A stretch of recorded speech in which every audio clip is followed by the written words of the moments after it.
Okay, so here we go.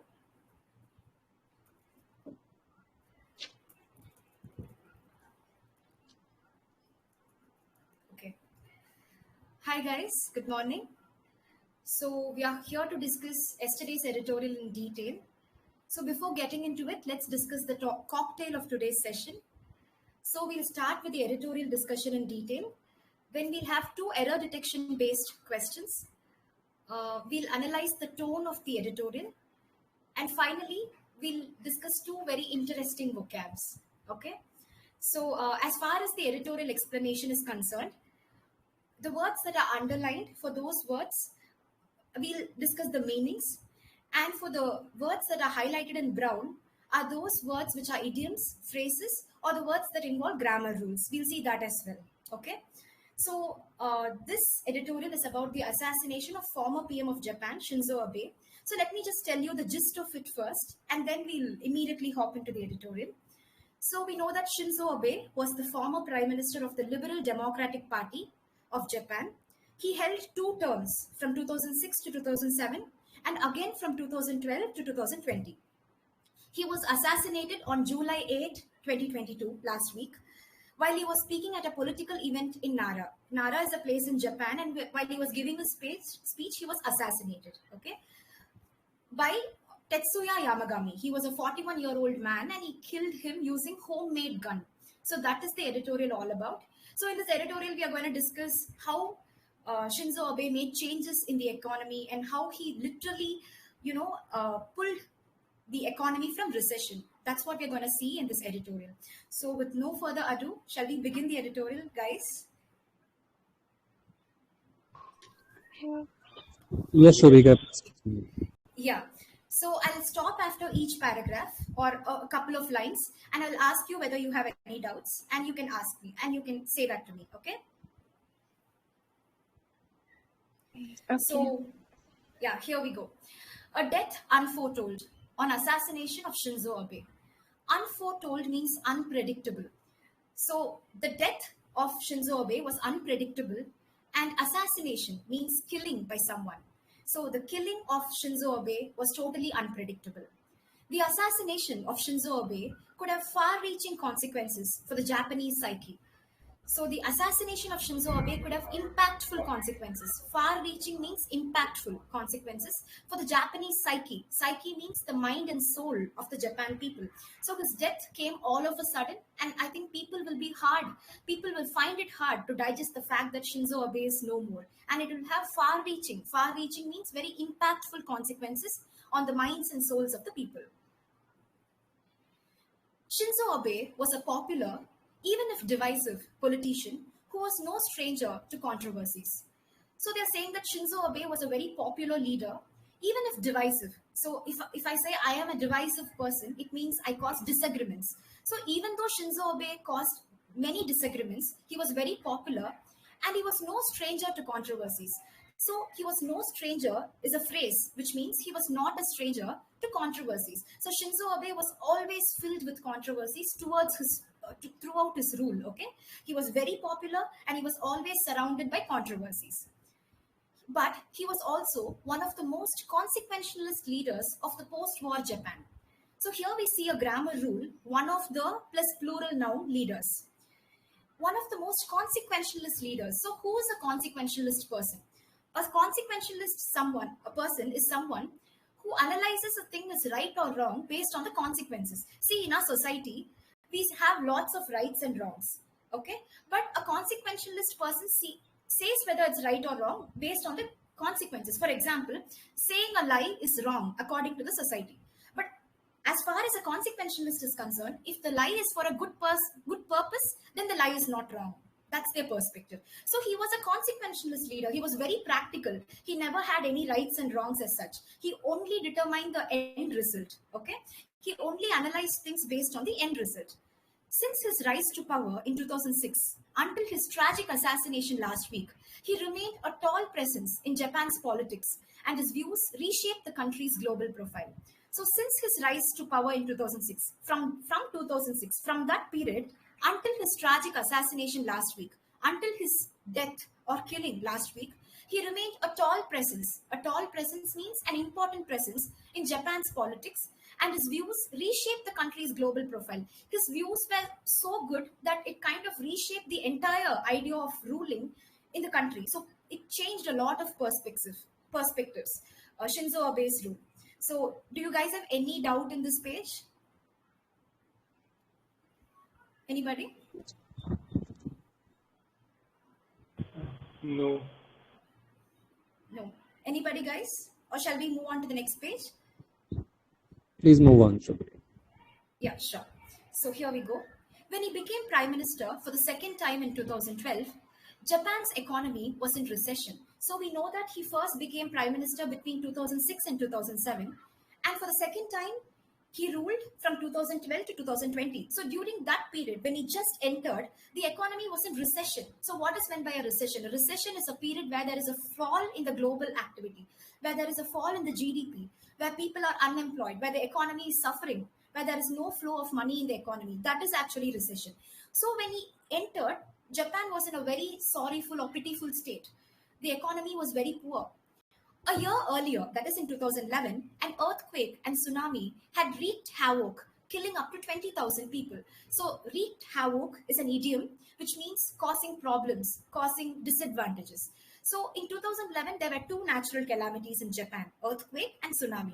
So, these had caused problems, killing up to 20,000 people. So, the economy was already in a bad state, and there were also natural calamities. So, now Shinzo Abe is supposed to handle these problems, okay? Its US reliant foreign and pacifist defense policies faced a new challenge with the rapid rise of China.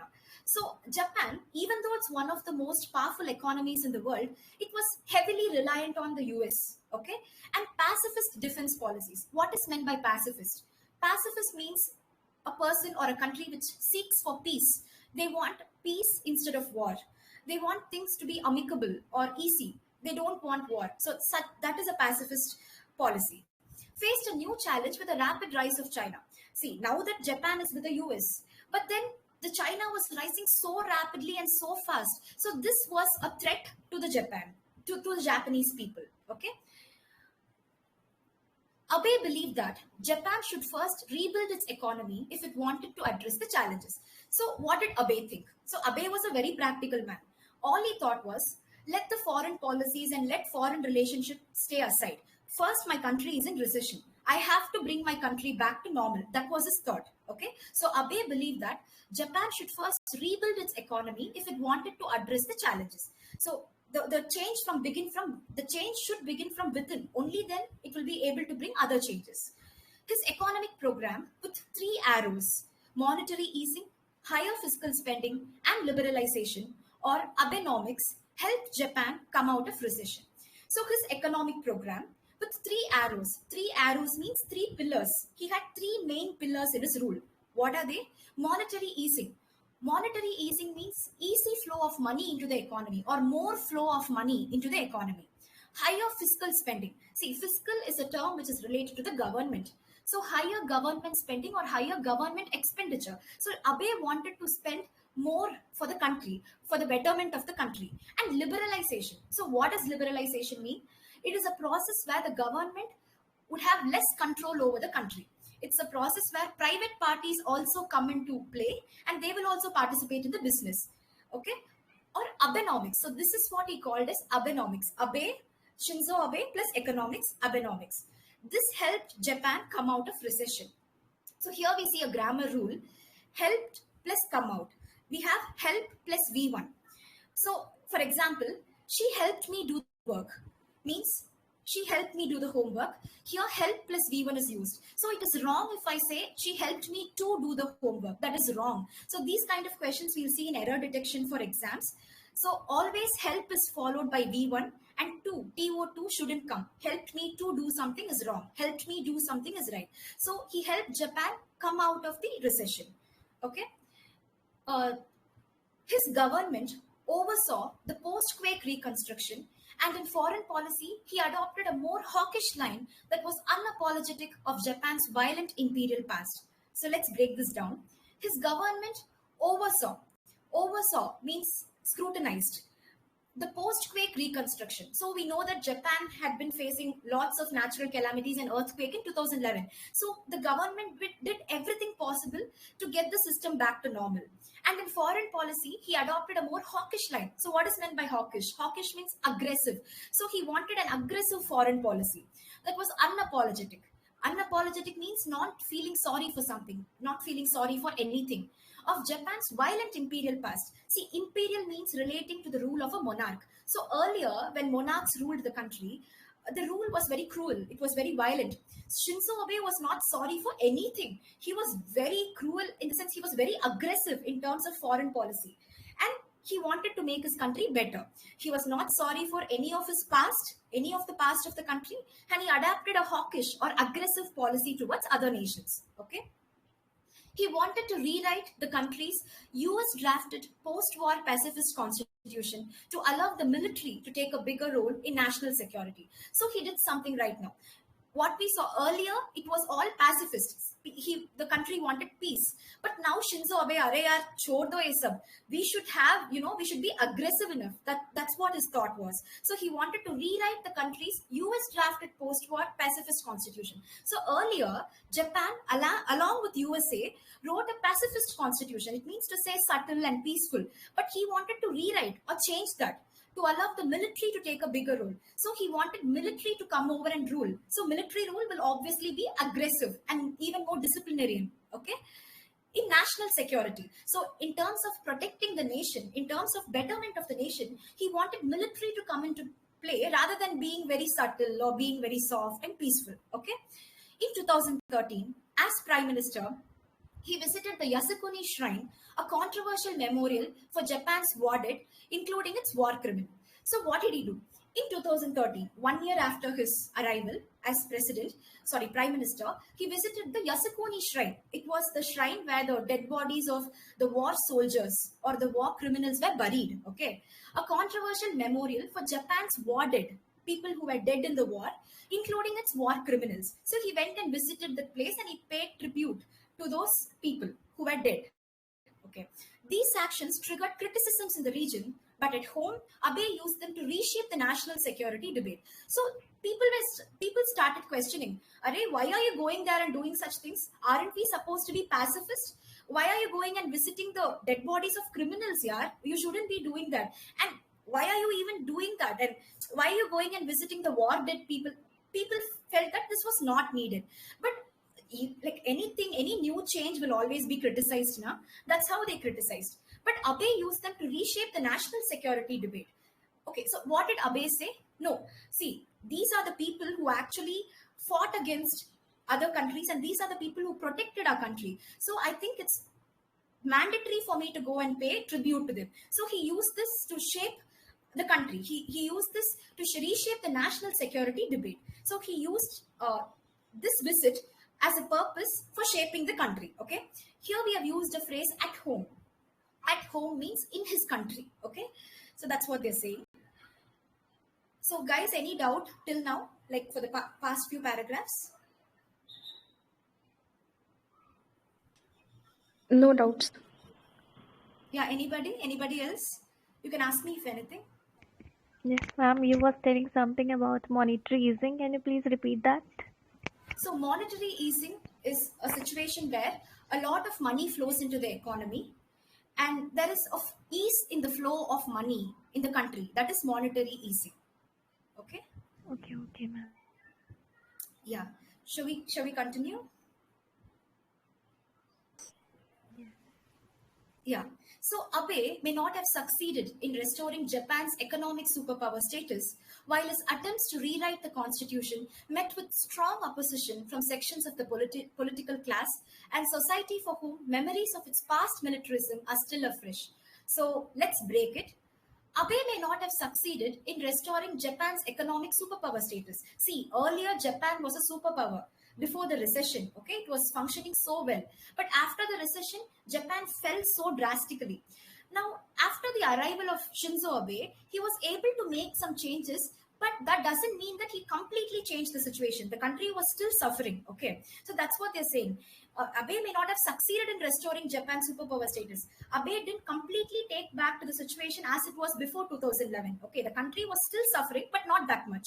While means, on the other hand, his attempts to rewrite the constitution met with strong opposition from sections of the political class. See, now he wanted to adopt a more aggressive policy. He didn't want to be a pacifist, right? So this thing, it met with a lot of criticisms from other people, okay, from other sections of political class, from opposition parties.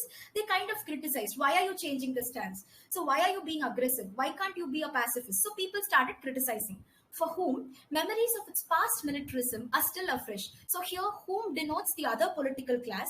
For them, past militarism or past rule was still afresh. Afresh means fresh in their minds. So the past rule, they all wanted to stick with the past ideologies. The other people didn't want any changes, so they started fighting against him. But Abe left a lasting imprint on its security thinking, spending more on defense, breaking the long held cap of 1%. So Abe didn't give in to any of these things. He was a very strong ruler. He was very aggressive and very determined person. So he left a lasting imprint. Imprint means impression. His footprints were very strongly engraved on its security thinking. So he talked about the security of the nation. He talked about protecting the nation from the recession, spending more on defense. So he wanted to spend more on defense, actually, breaking the long held cap of 1%. So earlier, they used to spend only 1% of the total budget on defense. So now he extended this cap and he spent more than 1% on defense. So he brought about many changes. Okay. Having realized the limits of Japan's power in meeting regional challenges, he advocated a deeper relationship with the US and pushed for a regional response in China's rise. To China's rise. So, having realized the limits of Japan's power in meeting regional challenges, see, as of now, after the recession, Japan is very weak. It is not having sufficient resources. It is suffering a huge fall in GDP. So, these are the challenges in Japan. So, what did Shinzo Abe think? He advocated. Advocated means he encouraged a deeper relationship with the US. So they wanted to be allies with the US. Okay, they wanted to be friends with the US. So in countries like US, UK, Netherlands, we always use the US, the UK, the Netherlands. It's a grammar rule, and it might be asked in error detection as well. Okay, and pushed for a regional response to China's rise. So US and Japan came together and they fought against the China's rise, because when Chinese people rise now, what they thought was they could undermine or they could come up beating everybody else. So these two countries came together and they fought against China. So here we see China's rise, RISE. There is a difference between rise and raise, RISE and RAISE. Rise means to rise on its own. The sun rises in the east, something that happens on its own. Raise means to happen with effort, RAISE. So if I say raise your hand, it means you do it with your effort. Na? So that's the difference between rise and raise. Okay. So any doubts so far, guys? No. Yeah. Shall we proceed? Why not? Yes. Yes, sure, we can. Yeah. He was one of the strongest advocates of the Quad, and by the time he left power in 2020, the Quad had been revitalized. So here we see a grammar rule, one of the plus plural noun again.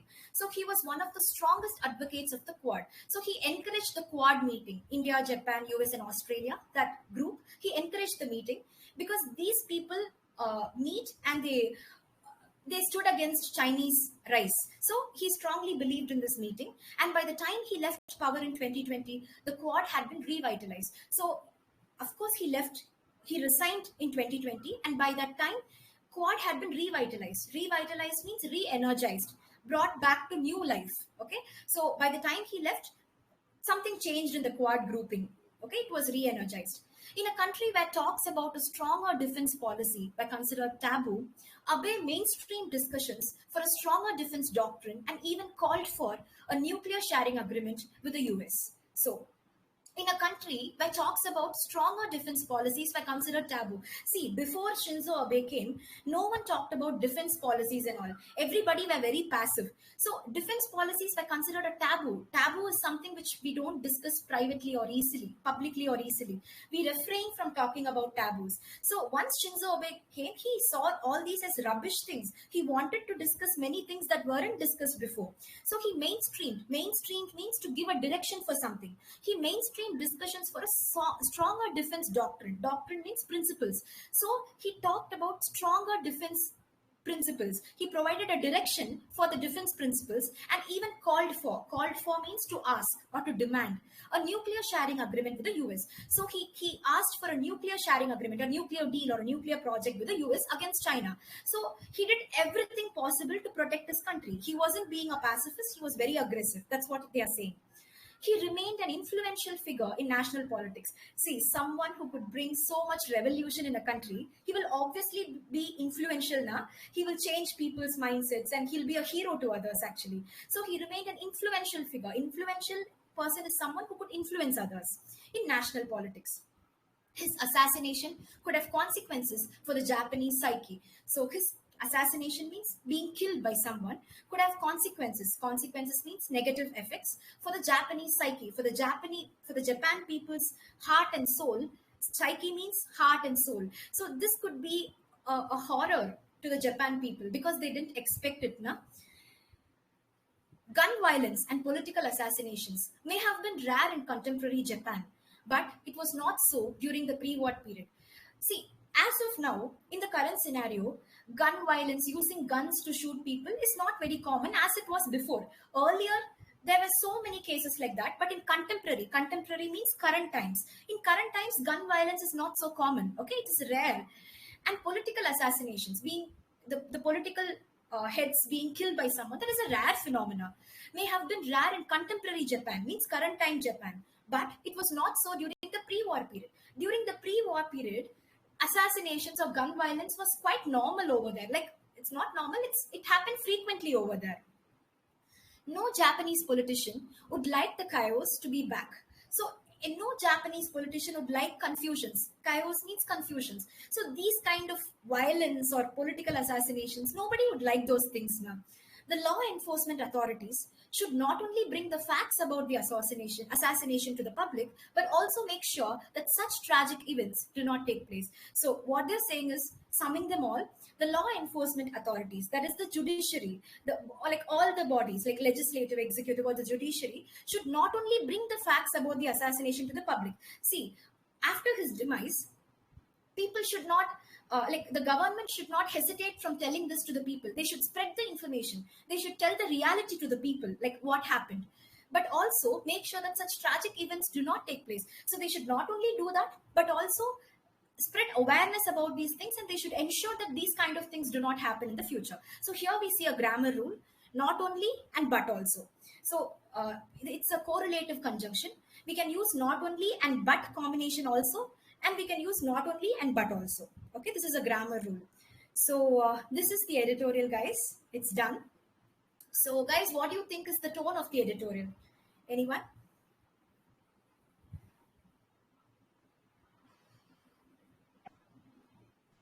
It's very informative, and we used to know a lot of vocabs today, and also the grammar rules. Exactly. So yeah, right. So it's informative and it's basically analytical in nature because they analyze each and everything. Like, how was the country before the recession and how did Abe change a lot of things and how he became popular.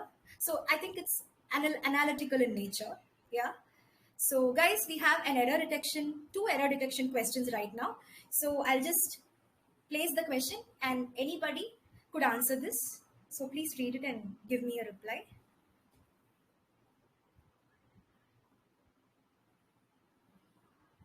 Yeah, there are two mistakes.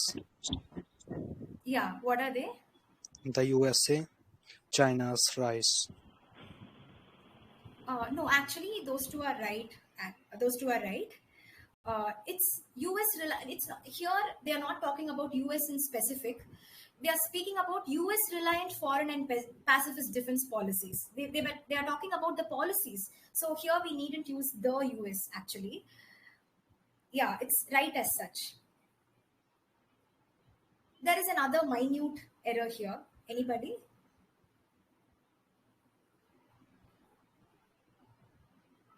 Policies. Yeah, policies is right.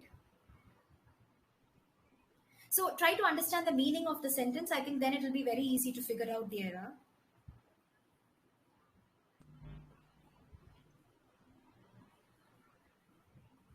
Rise of China, maybe. Rise of China. Rise of China. That's right. China's rise. They mean rise of China. That's right. Okay. So shall I say? Defense. Defense is Defensive. right. Defense policies. Defense policies is a term actually. It's right. It's right. So I'll tell you the meaning. Can you say whether you're able to find the error? They are saying Japan's US reliant foreign and pacifist defense policies faced a challenge. Japan's policies faced a challenge with the rapid rise of China. That's their point actually. So here, Japan's apostrophe S means a possessive case. Here, apostrophe S shouldn't be used. Here, ITS alone should be used. So, its ITS means possessive case. Japan's US reliant foreign and pacifist defense policies. IT apostrophe S means it is. So, a peacock is a beautiful bird. It is green in color. So, I could say it's ITS, which means it is. So, IT apostrophe S means possession. So its US reliant foreign policies means Japan's US reliant foreign policies. So apostrophe should be neglected. So what is going on?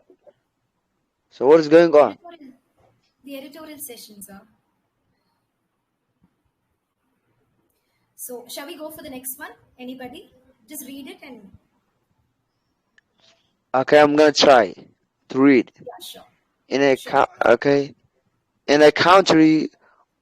a country, which talks about a strong defense policy was considered taboo. AB mainstream discussions for a stronger defense doctrine and even called for a nuclear sharing agreement with the USA. Yeah. So guys, let me give you a hint. Here the error is in the subject-verb agreement. Yeah, now figure it out.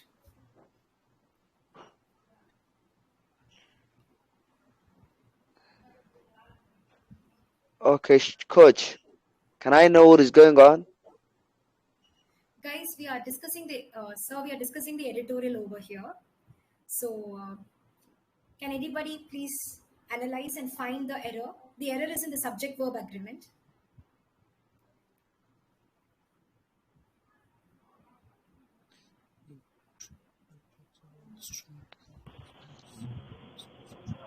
Were considered taboo. Exactly, were considered a taboo because were is used for talks. Talks is plural, na? So in a country where talks about a stronger defense policy, were considered a taboo. Exactly, amazing. So where should be used and it's used for the subject talks. Okay, is that okay for everyone? Yeah. Okay then. So we have another interesting thing to discuss. We are going to discuss two vocabs for today. Surprisingly, the two have almost the same pronunciation, but the meaning is different. First is loath. We say it like cloth. Okay, loath is an adjective. It means to be reluctant or unwilling towards something. When you're unwilling, you loathe that. Okay, I'm loath to wake up early in the morning. It means I'm reluctant or I'm not willing to wake up early in the morning. So this is LOATH. Okay, and the next word is LOATHE, where you give emphasis to THE, loath. You stress THE. Stress is a verb. It means to have intense dislike for something, which means you don't like something, you hate something. Okay, they loathe body shaming. So people, they don't like body shaming. They loathe means to hate. So LOATH is an adjective which means unwilling, and LOATHE is a verb which means to have dislike for something, to hate something. Okay, so that's it, guys. Thank you so much for joining. It was immense joy to explain this to you guys, and I feel very happy. Yeah, thank you. Thank you. Thank you so much.